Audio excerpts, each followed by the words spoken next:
If you are not getting water to spray, so I'm going to turn on the vehicle. When I try to get it to spray fluid, no fluid is going. Go to the front of the vehicle. The first thing you're going to check,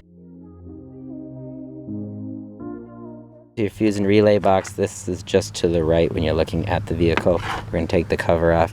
There is a fuse puller right here. I've already removed that.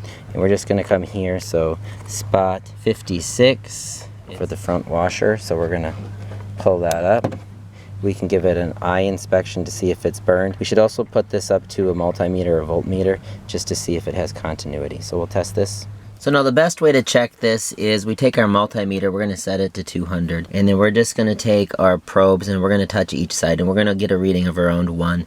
And we just want to make sure we have continuity. This is a working fuse. If this was not working, we'd get no reading at all and it would look like something like that. Nothing would happen. So when we touch both. If this fuse is working, then you may have an issue with the motor. If the fuse isn't working and nothing's happening when you test it, then you're going to need a new fuse. After testing, if it is a good one, then we would actually look into the motor. It is good, so we're just going to push it back in and then we can test our vehicle.